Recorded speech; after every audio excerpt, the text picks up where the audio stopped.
Bonjour, vous vous posez des questions. Vous avez le sentiment de ne plus aimer votre métier, vous n'êtes plus épanoui dans vos missions. Alors attention, avant de tout plaquer, avant d'envisager la reconversion, il est tout à fait important de se poser les bonnes questions. Dans cette vidéo, nous allons voir 3 étapes de réflexion avant ou pour envisager une reconversion. Si vous êtes dans cette situation, que vous avez besoin de faire un point, n'hésitez pas à réserver un rendez-vous gratuit de 30 minutes avec moi pour faire un bilan d'étape et pouvoir vous projeter plus sereinement dans votre évolution de carrière. Alors c'est parti, si vous êtes dans cette situation d'envisager une reconversion, eh bien première étape, commencez par faire un bilan. Non pas un bilan de compétences, un bilan sur la base de questions qui vont vous permettre de remonter à la racine de votre désaffection par rapport à votre métier. Parce que parfois, ce qu'on n'aime plus, ce sont les missions concrètes qu'on fait et du coup, ça vaut la peine d'envisager une reconversion. Mais très souvent, c'est lié à l'environnement de travail. Ça peut être lié aux conditions dans lesquelles on exerce son métier. Et je pense notamment à une jeune infirmière que j'ai rencontrée et qui sortait de l'école, qui a commencé à exercer en milieu hospitalier au début de la crise Covid. Très rapidement, elle s'est dit qu'elle n'aimait pas son métier et que ce qu'elle pensait être une vocation était une erreur. Avant de tout envoyer balader, eh bien, elle a eu la chance, l'opportunité de rencontrer une infirmière installée en libéral. Elle a fait un premier remplacement et elle s'est rendue compte qu'elle aimait toujours autant son métier, qu'il avait un sens profond pour elle et qu'elle était réellement faite pour ce métier, mais que par contre, elle avait commencé à l'exercer dans un environnement qui était préjudiciable pour elle. Trop de pression, pas de possibilité de monter en compétences de manière graduelle, dans le grand bain tout de suite, c'était donc trop douloureux.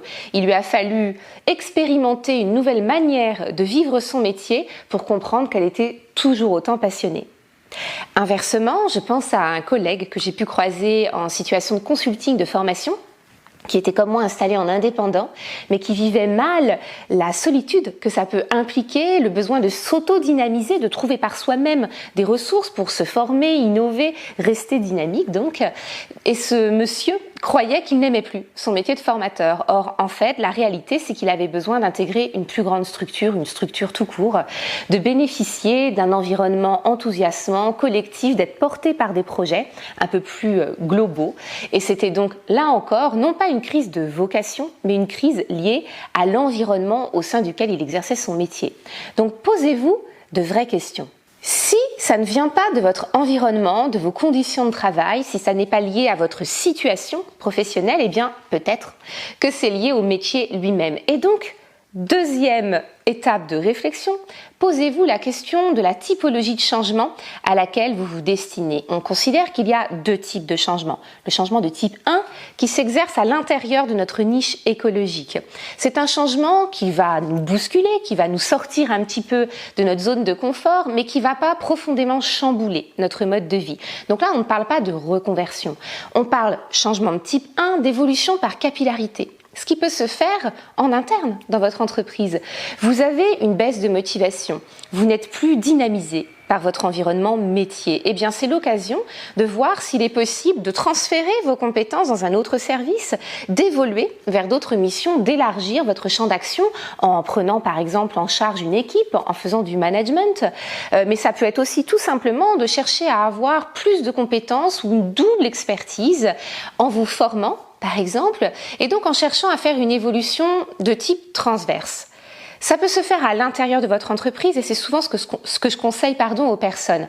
Avant de tout envoyer balader, cherchez à voir s'il n'y a pas possibilité d'évoluer in situ, là où vous êtes. Si ça n'est pas le cas, ça peut être pertinent de vous mettre en recherche d'emploi et d'aller voir ailleurs si vous pouvez retrouver un dynamisme et puis en suivant une formation, encore une fois, en acquérant de nouvelles compétences, eh bien d'aller briguer un poste un peu différent qui va vous permettre de progresser dans votre évolution de carrière.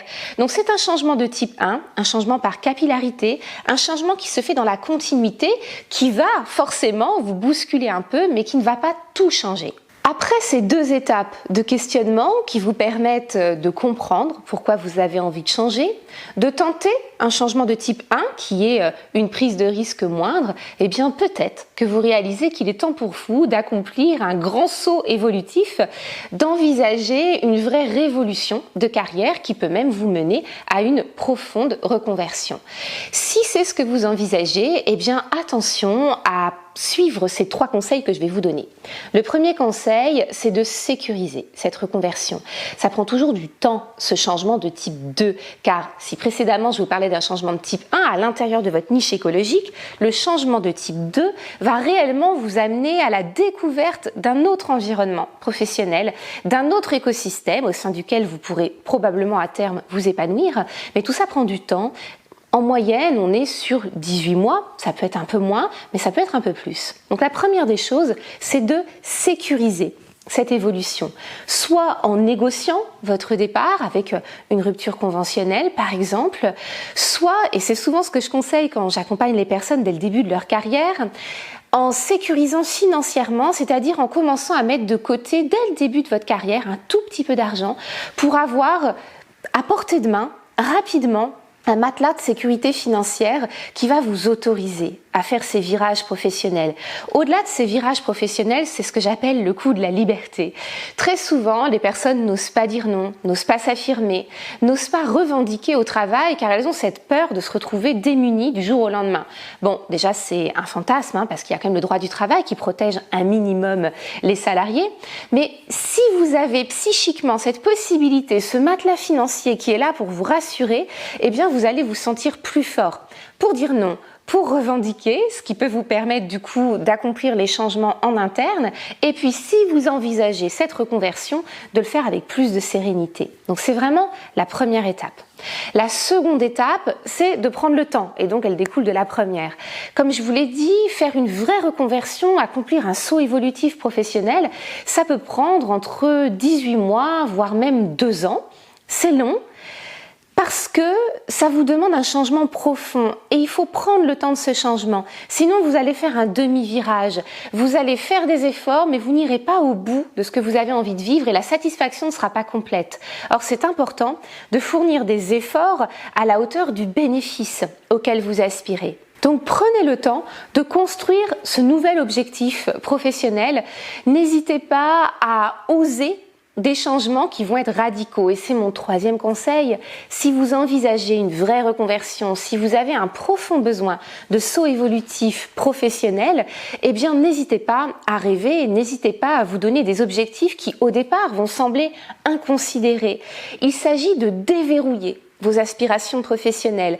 Bien sûr, parmi ces fantasmes professionnels, certaines perspectives ne seront pas atteignables, ou en tout cas ne seront pas atteignables tout de suite. Mais elles vont vous redonner un souffle, elles vont vous redonner une perspective. Or, très souvent, lorsqu'on se met à stagner professionnellement, c'est parce qu'on est coincé dans ce qu'on appelle un piège abscon, et ne me faites pas dire ce que je n'ai pas dit, c'est un piège abscon qui est la conséquence d'une chaîne d'engagement. Je vous donne un exemple. J'accompagne énormément des personnes dans le secteur médical, des chefs de service hospitaliers notamment, et des médecins, et parmi certains d'entre eux, eh bien, il y a des personnes qui se retrouvent parfois coincés, épuisés, qui ne vont cesser d'en donner plus parce qu'ils ont perdu quelque part leur enthousiasme, mais ils ne peuvent plus se poser cette question parce qu'il y a eu tellement d'efforts de réaliser, une chaîne d'engagement tellement profond qu'il n'est plus possible de s'autoriser la reconversion.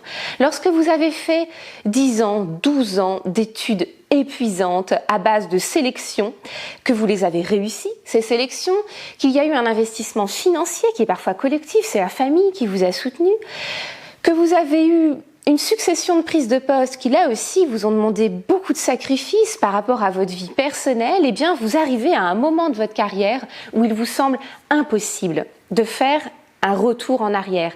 Et si ce n'est un retour en arrière, de faire une pause sur image et de vous autoriser à vous poser la question d'une envie de reconversion ou d'évolution profonde de carrière.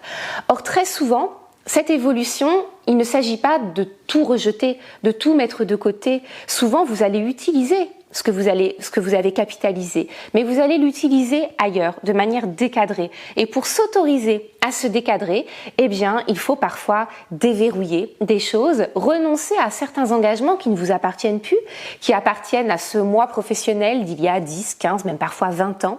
Et donc, il faut s'autoriser à réenvisager les choses autrement. Si vous êtes en situation d'épuisement, si vraiment vous n'en pouvez plus et que vous sentez que vous allez aller vers le burn-out parce que votre métier a perdu de son sens ou que votre environnement professionnel est devenu pour vous toxique, eh bien sûr, il est légitime de se poser ces questions. Il y a un moment donné où il faut arrêter les frais, car lorsqu'on va jusqu'au burn-out, de toute manière, on n'a plus moyen, la plupart du temps, de revenir dans la situation initiale qui a créé le burn-out.